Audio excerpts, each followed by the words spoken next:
Tony Cummings, work for Arkansas Forestry Management Services. I help with all the management and reforestation involved with our company. We help with other clients that we manage for and other individuals that might be in the need for reforestation or any type of management. And this tract right here, this is one of our tracts, and we have just recently final harvested this tract. And we are in the process now of getting it site prepped ready for replanting this following planting season. Next step is to come in this summer after things have sprouted. Once it gets adequate sprouting, which more than likely the time that we just final harvested this tract at this point in time, more than likely we will be coming in and spraying the tract in August to September. And at that point we will, on that site prep spray, we will include a herbaceous spray in the mix with the chemicals on that. It will control all the woody vegetation and herbaceous vegetation to leave the pine seedlings that we plant free to grow, to be able to take off and let them have all the nutrients and water that they need to get a good start. We'll be spraying in August, September, and then we'll turn around, we'll come back in December to March timing, whatever it works out on the time that we can get in here. Be planting this tract with a machine. We are big into machine planting, which we also provide that service ourselves as well. And machine planting is very beneficial. The survival rate is very good on it compared to hand planting.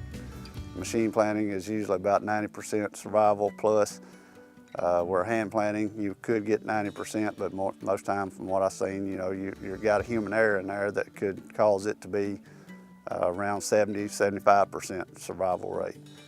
And the growth rate of a machine also helps the seedlings from the rip that we put in, the packing of the soil from the machine. It just gives the trees the best start that they can have.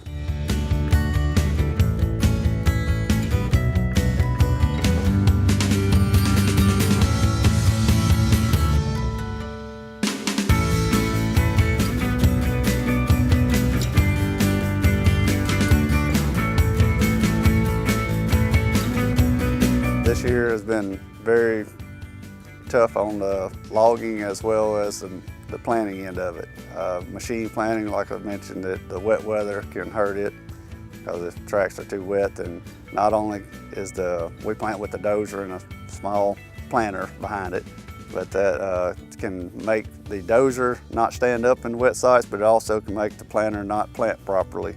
And that's what we've ran into this year. Not as much the dozer falling through and getting stuck as much as the soil is just too wet and the packing wheels are not able to pack the seedlings properly.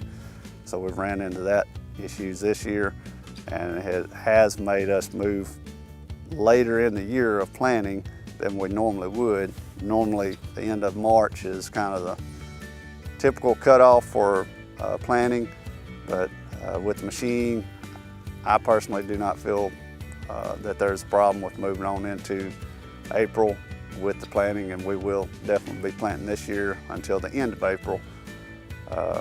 But I think with the moisture that we've gotten and everything we've been given, I think it's going to be fine. I believe we're going to be okay pushing it that late in the year.